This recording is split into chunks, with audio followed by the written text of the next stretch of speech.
in. We're going to go ahead and unmask. It's pretty far away down here, and y'all are far away.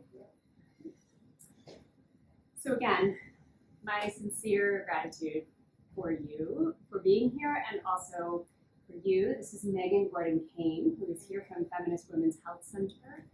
And my name is Lauren Morris. I was the dramaturg on this project, which means essentially that I did all of the research behind it. So I read a lot of books. And the thing about this is we could have researched for years and never stopped. But it was a fascinating project to work on.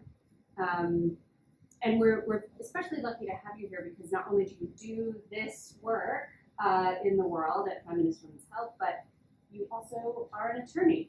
Yeah. So it's a great time to merge those things. My stress levels are so low right now. I bet. Yeah, really all women feel very relaxed. Yeah. So tell us a little more about your organization, about the work you do, and specifically the work you do with them. Yeah, so Feminist Women's Health Center is an independent abortion provider. What that means is just like, we're an abortion provider and it's just us in our little building. So we're not part of some larger network like a Planned Parenthood where there's a ton of them and they're part of like a national organization. Like, it's just, we have one building and the people in it are the people who work for Feminist Women's Health Center, and that's it. So that is what it means to be an independent abortion provider. And independent abortion providers actually provide more than half of all abortions across the country.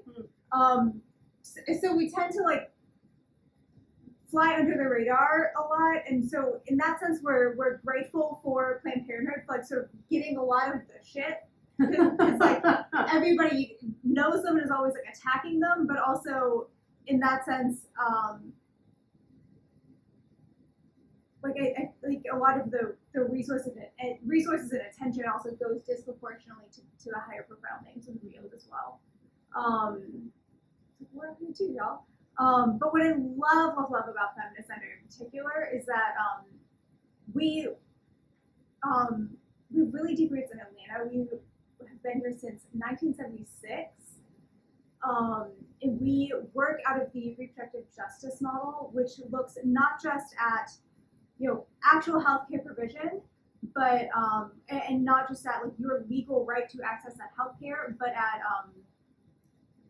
sort of how real is that access in your life, right? Because if, for example, you have the legal right to an abortion, but abortion costs $1 million, or abortion is incredibly easy to access, but you will almost certainly die giving birth, or raising a child is damn near impossible. Like, how meaningful is your right to an abortion anyway, right? Like, those are some different pieces that we look at when we consider reproductive justice, and like how meaningful and accessible our rights are in real life.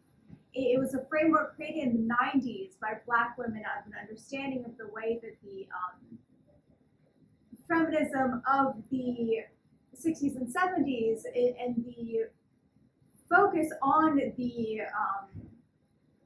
the pro-choice movement that brought us through, which obviously I'm very grateful for. I love that we have a legal right to abortion, really privileged the perspective of like middle-class white women at the expense of basically everyone else, especially low-income women and women of color who had additional needs and life experiences, who also needed us to factor in things like, okay, cool, but what about wages that will allow me to feed my family? What about access to healthcare so I can have a healthy pregnancy?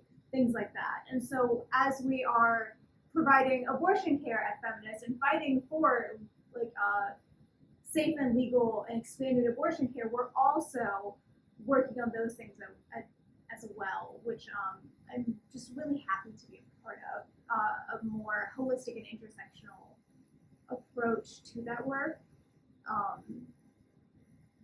Because we do a lot at Feminist. In addition to the actual work at our clinic,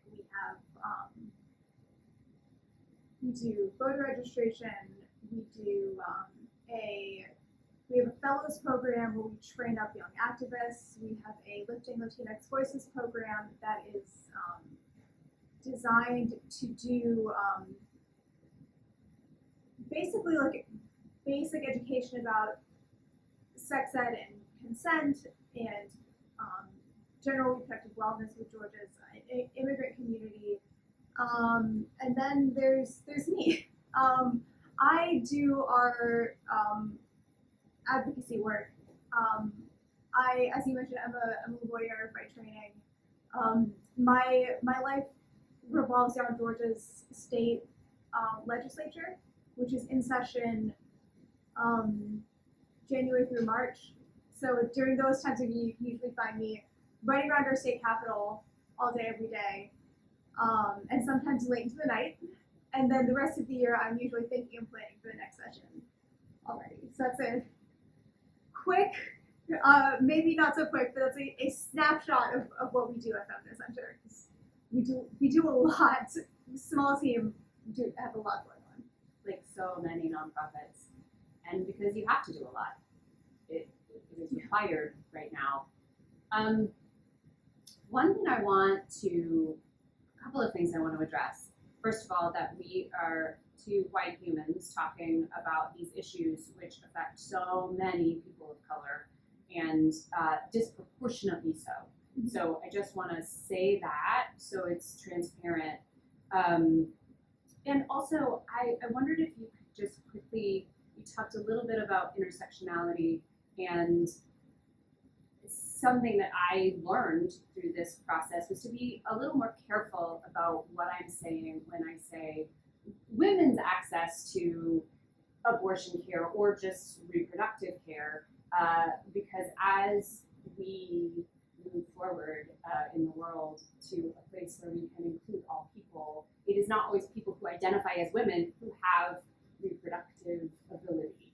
Yes. So can you just speak to that a little bit? Yes, exactly, because of course, like a transgender man might still have their uterus and might still get pregnant, and might still need an abortion or other gynecological care, and it is not going to make them feel good if they go into a space to get that care and everything is like, welcome ladies, and everything is like women, or some people identify as non-binary, and so it would be sort of similar bad feelings if we're just like erasing the fact that they exist, especially when we continue, or when we're like trying to be LGBT friendly spaces. And so it's really important to use inclusive language, and so you might see abortion providers beginning to use more either gender neutral language, pregnant people who can get pregnant, people with uteruses.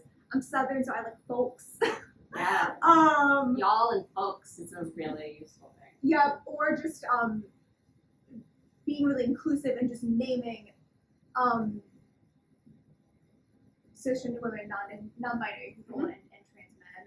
I sort of slip up and use women a lot because I spend so much time in the Georgia General Assembly where I have to deal with Republicans who are like, women shouldn't have rights, and also like trans people can go to hell. And so I'm like, I have to meet you where you are and deal with one thing at a time. We're going to talk about women and their abortion rights today.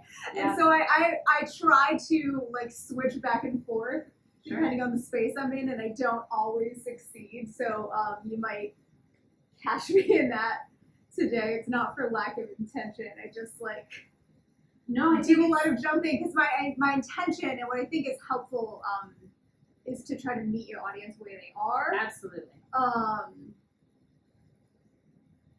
Yeah. But then if you do that too much, it gets confusing.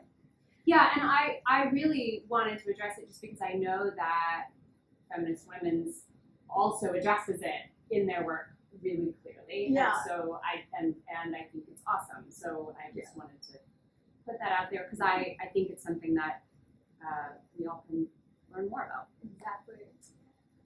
So originally, my colleague, another Megan, and I had talked about, okay, look, we want to keep this conversation open enough that we're not just saying, it's not just always about abortion. And actually what we have conceived for this conversation today is to address some of the issues around just reproductive health in Georgia. So great, you either can't access an abortion or you choose not to. You choose to carry a pregnancy, you choose not to go through an adoption, you're gonna carry this pregnancy to term.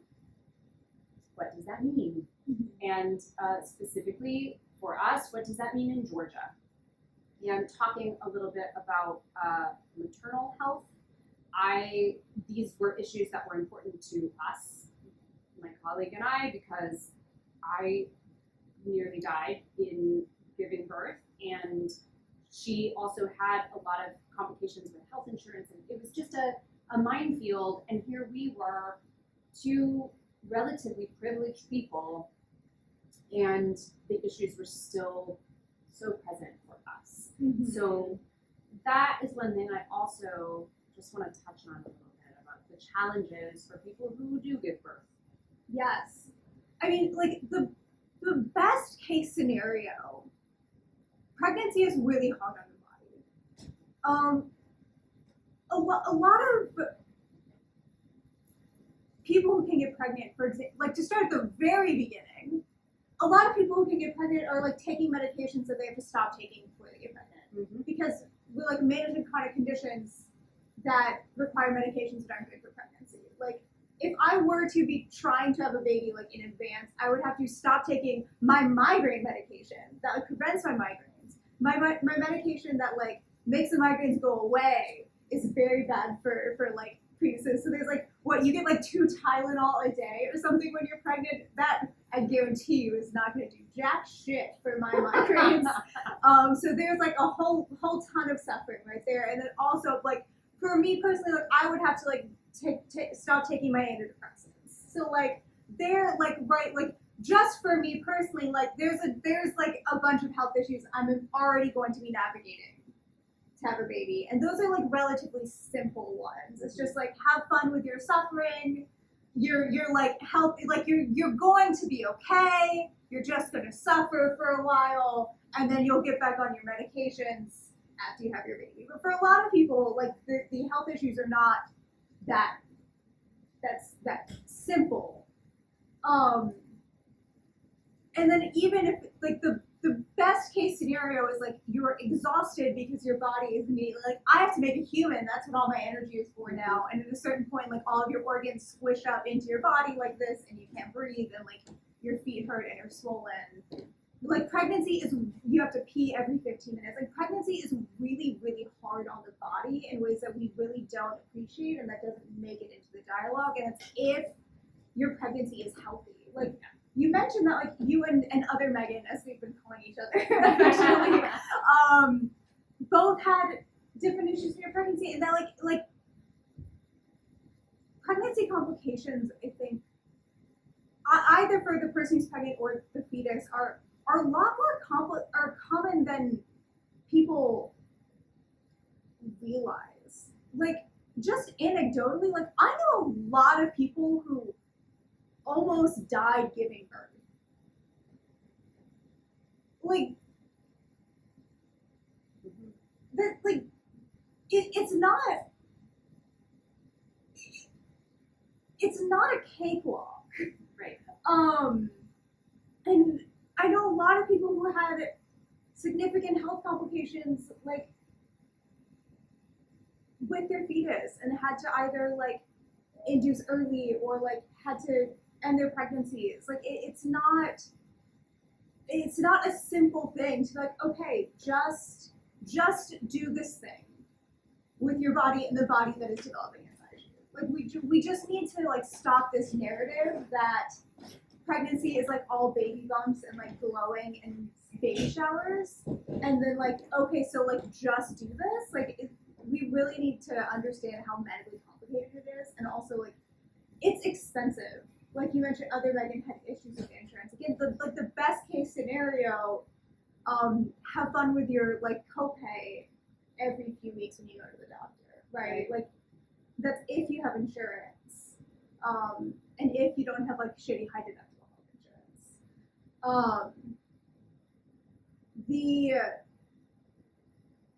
And then what I think people also don't understand is that workplace discrimination against pregnant people is legal, and is quite common. And say more about that. So it's not actually illegal to fire somebody because they're pregnant? It's very difficult to prove. It falls under it would be like firing them for disability, and then you would have to prove that if they're discriminating against you for being pregnant by showing that there is someone else in the workplace who is similarly situated physically, who is being treated differently. I see. So someone who is physically disabled, who is not pregnant, but who has like similar physical limitations, who like good luck making that case. And like I work with lawyers who like do pregnancy discrimination cases, and like it's damn near impossible. It's like, how many workplaces is that big? Like, what are the chances? Because there's not actually a law saying pregnancy discrimination is bad. Like, it just counts as like pregnancy is counted as a form of temporary disability. Is a way it's addressed legally, and so it actually happens a lot.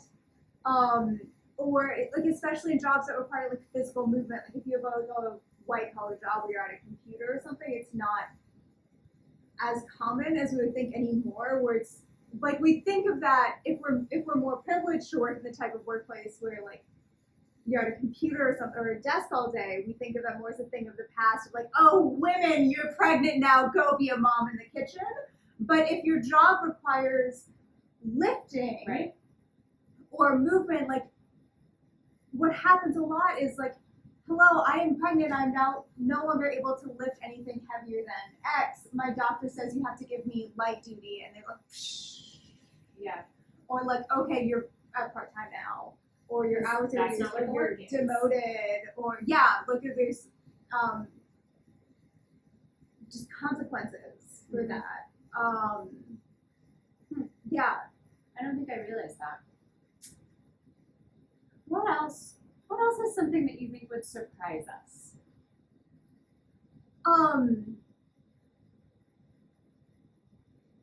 Two things.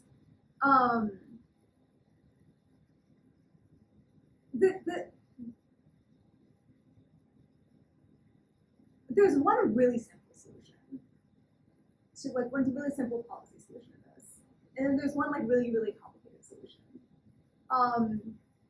I'm surprised. You're right. I'm surprised that there's a simple solution. Well, one is sort of it's expanding Medicaid and increasing Medicaid reimbursement rates. Yeah. Because Georgia actually has this really great program. It's Medicaid specifically for pregnant women. Right. The name of the program. So people who are normally would make too much money to qualify for Medicaid can qualify when they're pregnant. Yes. And through that program, Georgia Medicaid actually covers more than half of all births in the state. It's a lot.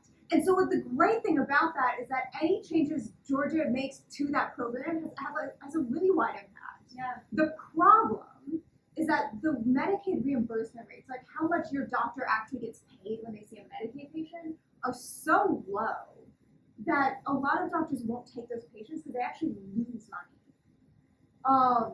And that's something that is entirely in the state's purview of things. Yeah. And they just won't do it.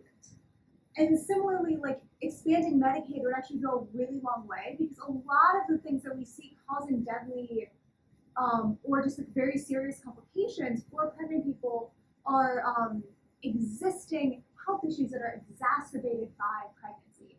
High blood pressure can become like deadly once you're pregnant.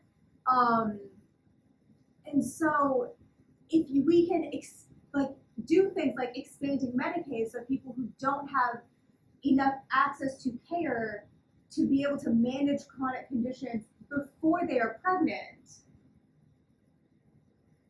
then we could go ahead and like have, if people are healthier before they get pregnant, that they're healthier when they're pregnant. Yeah, of course.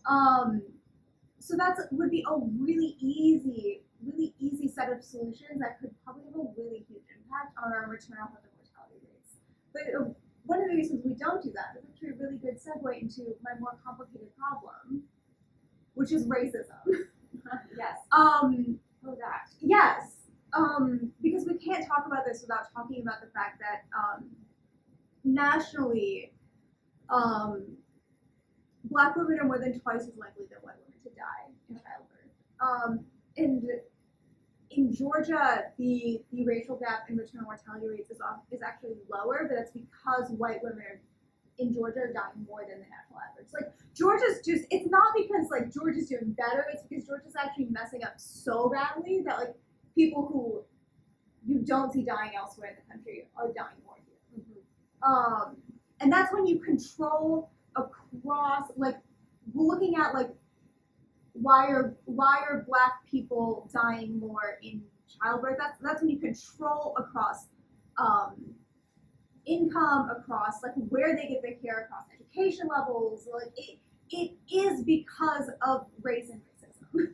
Like we have those really wonderful like high profile examples of like Beyonce and Serena Williams almost dying in pregnancy, when Serena Williams is sitting there being like, hello, I know exactly what's happening to me because I'm an athlete who has to pay attention to my body. Please give me X, Y, and Z. And they're like, lol, no. Like, I have a celebrity on my table and I'm still going to ignore you. Yeah. Like, you're not going to pay the most attention because you don't want to be the person who kills fucking Beyonce. Because they still don't listen to Black women. Like, yes.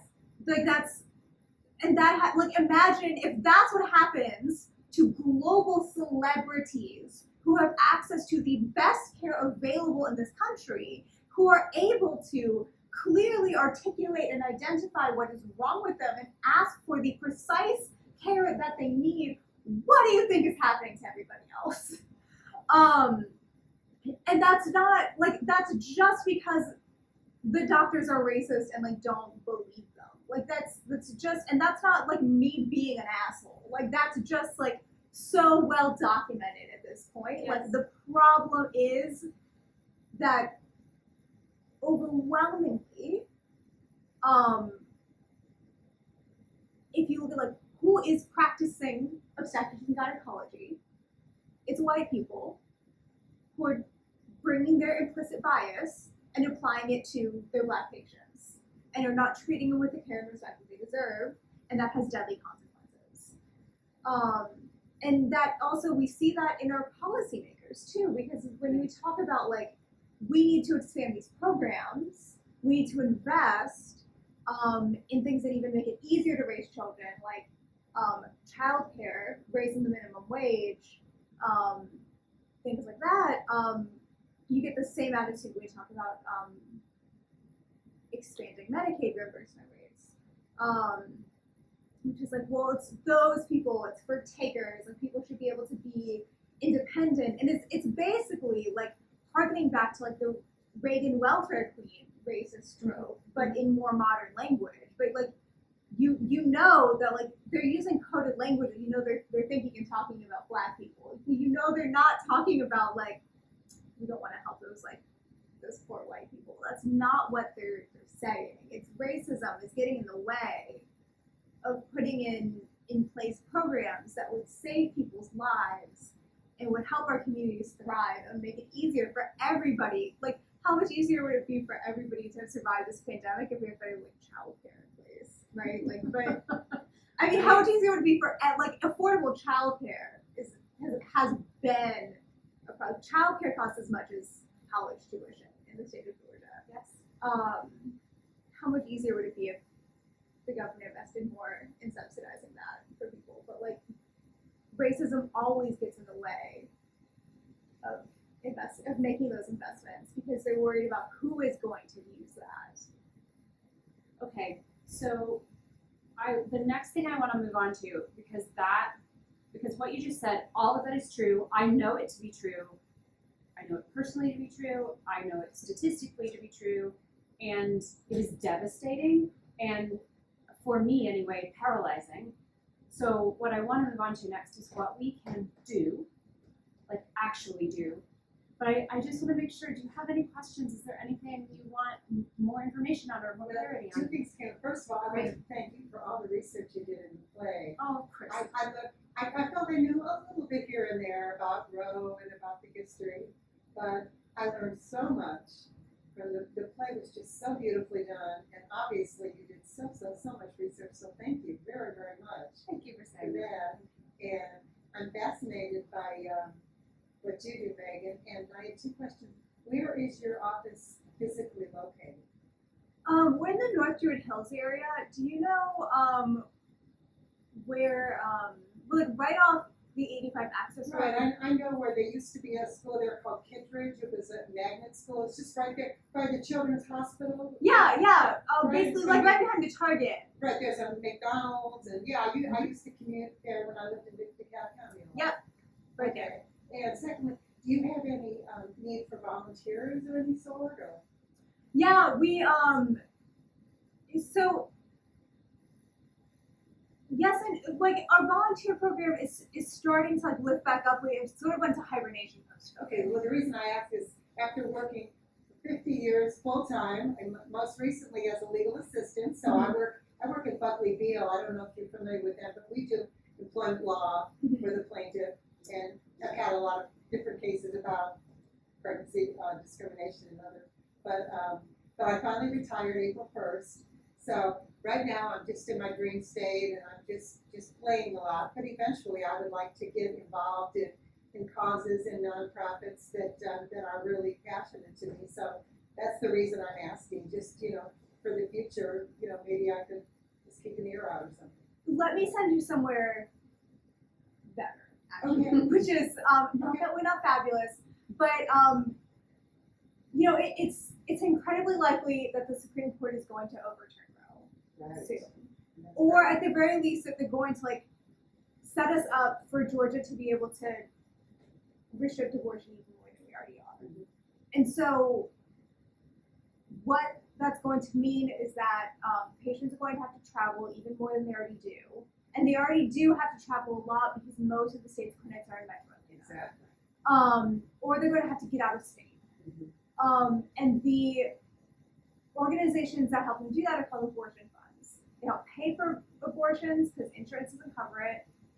And they help with the practical needs like housing and like rides and stuff like that. And they do all that through volunteers who like lend out their guest rooms or volunteer to like drive people from wherever to wherever to the extent of their need. And so that is where the need is most urgent right now, and where your energy would be better placed than with Feminist Center. The one that serves the Southeast is called Access Reproductive Care Southeast. Access reproductive care. Southeast. Yes, and so if you just go to their website, there's a volunteer application you'll have to fill out. Now they're here in Metro Atlanta. Yeah. There's a volunteer application you'll have to fill out, and I think their next volunteer training is coming up in. They have a June one, but that's already full. So their next training that you'll be able to get into is in July. That's great, because that's something we can do. Yeah. And actually, we have a link to ARC Southeast on our Roe show page as well, because of course we've talked to them. So that's another place you can find that. You can Google it. They're doing amazing work. Okay, so what's up? One other thing that we can do. Okay, this is gonna sound very strange and vague, but I promise it's actually meaningful. Okay.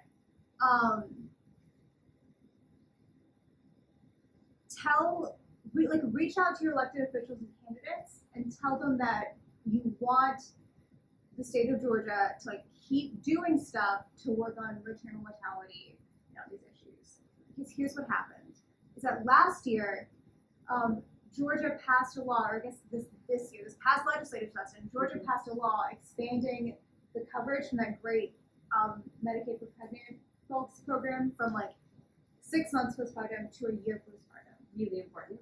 Really awesome. People have been advocating on this for years. Notably, Black women have been leading the charge, and then they're finally like, it's an election year, and Republicans are finally on board, so they're like, Republicans, white men, because there are no black women in Georgia's General Assembly in the Republican Party. So like, who gets the credit for that? So I always want to like shout that out, like, who did the work to like raise that up as a solution.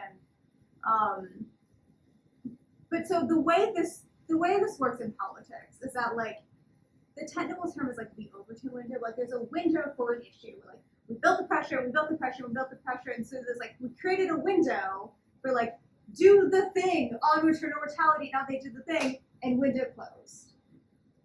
But there's a whole hell of a lot more that needs to be done to like make it easier for people to raise their families and like help people be healthy before they give birth and do proactive abortion restrictions.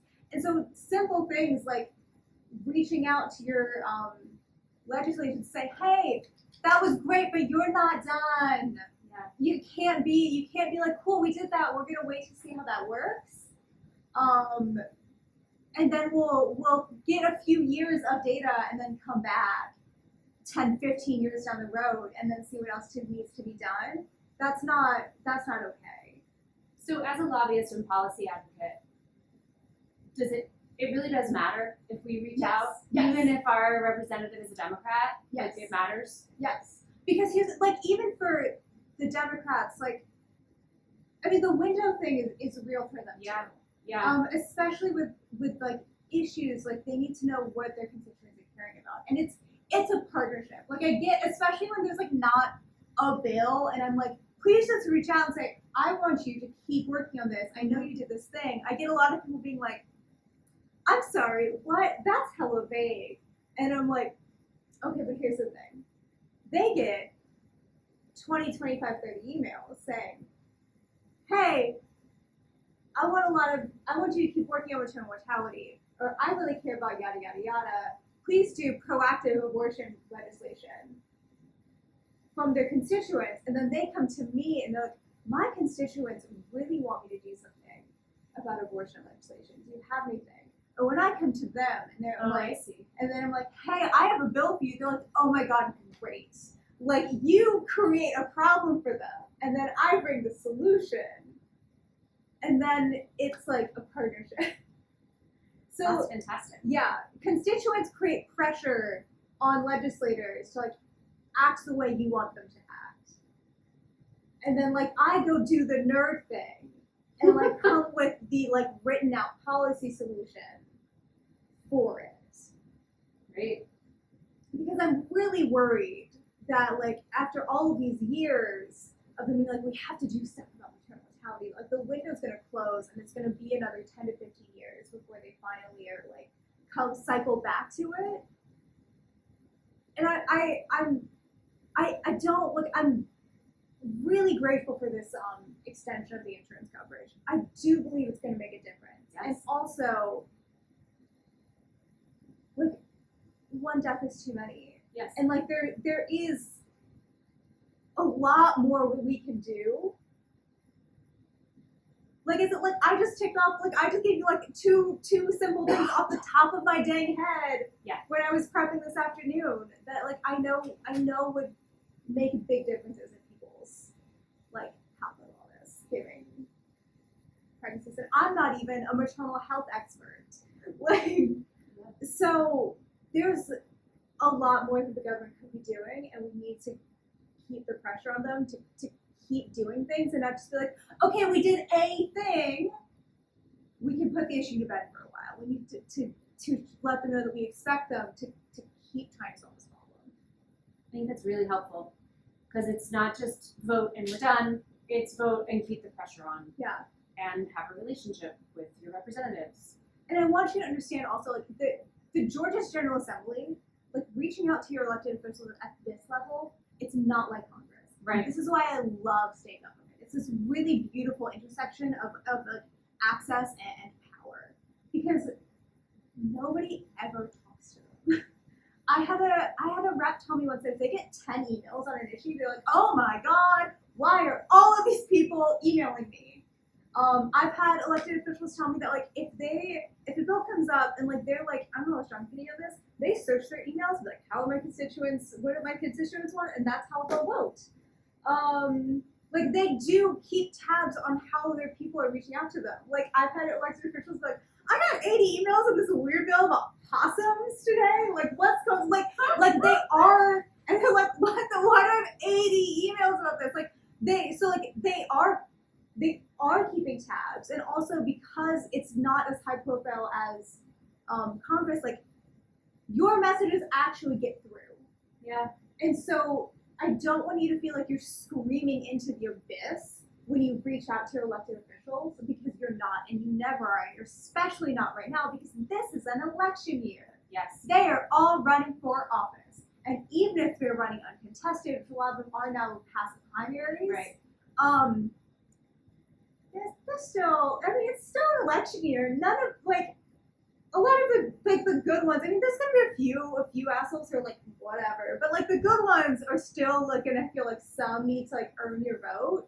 They don't want you like running around shit talking them like, before November. So now is a great time to be like, hey, I really care about like maternal mortality. What are you going to do to continue to try to solve this problem? Like, what are you going to do to make sure that abortion access in Georgia gets better?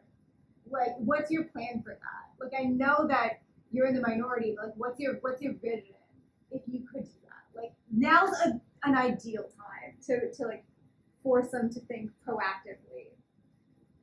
I think that is fantastic. I am so grateful to you for staying.